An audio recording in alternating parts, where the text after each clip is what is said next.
ओम शांति।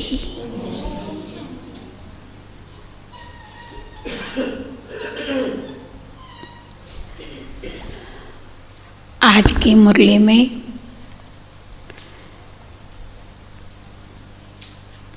बाबा हम बच्चों को सर्विस करने की तरीका सुनाते हैं।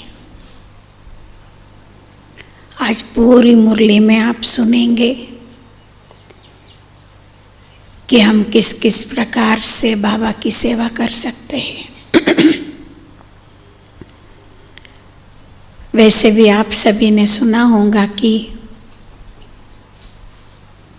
बाबा मुरलियों में खास करके सुनाते हैं कि आप मंदिरों में जाओ, स्मशान में जाओ, जहाँ बुजुर्ग लोग बैठते हैं वहाँ जा कर के सुनाओ। इस प्रकार से हमें सेवा करना ही करना है। और सेवा करने के लिए बाबा कहते हैं कि बच्चे बहुत कुछ अपने अंदर कमाई करके भी रखना है, जमा करके भी रखना है। अपने अंदर कुछ जमा ही नहीं होगा तो दूसरों को देंगे क्या? हाँ? ज्ञान की धारणा नहीं होगी तो दूसरों को क्या ज्ञान सुनाएंगे? योग की ताकत नहीं होगी तो दूसरों को क्या योग सिखाएंगे? तो बाबा कहते स्वयं में भरपूर करो, पहले सब धारणाओं में से फुल हो जाओ, फिर सेवा करो, तो उस सेवा से सफलता मिलता है। बाकी ऐसे ही सेवा करो बिगर कोई धारणा के, वो सेवा सफल नहीं होता है। और सेवा कोई लास्ट सब्जेक्ट नहीं है। सेवा हमारी योग धारणाओं को दर्शाने वाली एक मेन सब्जेक्ट है। सेवा के द्वारा हमारी पूरी धारणाएं समझ में आ जाता है कि इस आत्मा के अंदर कितनी दैवी गुण धारण हुआ है, कितना ज्ञान धारण हुआ है। तो सेवा हमारी आईना है, आरसा है। सेवा हमारी रिजल्ट है कि इस आत्मा में योग कितना है, ज्ञान कितना है, धारणाएं कितना है, वो सेवा से समझ सकते हैं। इसीलिए बाबा कहते कि बच्चे भरपूर सेवा करो, खूब सेवा करो, मनसा से करो, वाचा से करो, कर्मणा से करो, सब बातों से सेवा करो, तन से करो, मन से करो, धन से करो। क्योंकि सेवा संपूर्ण रूप से मैं कौन हूँ, मैं कैसा हूँ, यह दर्शाने वाली चीज है। आज बाबा और एक बात सुनाते हैं कि आपको एक गम्मत सुनाऊं। बाबा ना जगदीश भाई को संजय बोलते थे, क्योंकि महाभारत में संजय जो था उनको दिव्य दृष्टि प्राप्त था। वो महल में बैठे धृतराष्ट्र को युद्ध भूमि में होने वाली सारी घटनाएं बैठ करके सुनाते थे। राजा धृतराष्ट्र कोई युद्ध भूमि में गया ही नहीं था, तो युद्ध भूमि में जो भी कुछ होता था वो सारा संजय जो है उसको दिव्य दृष्टि प्राप्त होने के कारण वो राजा धृतराष्ट्र के पास बैठ करके सारी कहानी सुनाता था। इसीलिए जगदीश भाई जो है बाबा का सारा ज्ञान लिखत में पुस्तक लिखते थे। बाबा जो भी कुछ कहते थे, चलो आज बाबा ने श्रीमत पर सुनाया, जगदीश भाई तुरंत 2-4 दिन के बाद एक पुस्तक निकाला श्रीमत और मनमत का। आज बाबा ने योग के बारे में सुनाया, बस कुछ दिनों के बाद जगदीश भाई ने राजयोग का ये किताब निकाला। ऐसे जो बाबा कहते थे वो जगदीश भाई लिखित में सारी दुनिया के सामने रखते थे। सारी दुनिया धृतराष्ट्र है, दृष्टिहीन है, उनको पता नहीं है कि बाबा क्या है, समय कौन सा चल रहा है। तो जगदीश भाई बाबा के ज्ञान के अनुसार सारे पुस्तक लिख करके दुनिया के सामने, धृतराष्ट्र के सामने रखते थे। तो आज बाबा कहते हैं मेरा एक संजय नहीं है, तुम सब संजय हो। सुना, आज नया हम सभी के लिए स्वमान मिल गया। हम सब संजय क्यों है? क्योंकि हम सभी को दिव्य दृष्टि नहीं तो दिव्य बुद्धि प्राप्त है ना।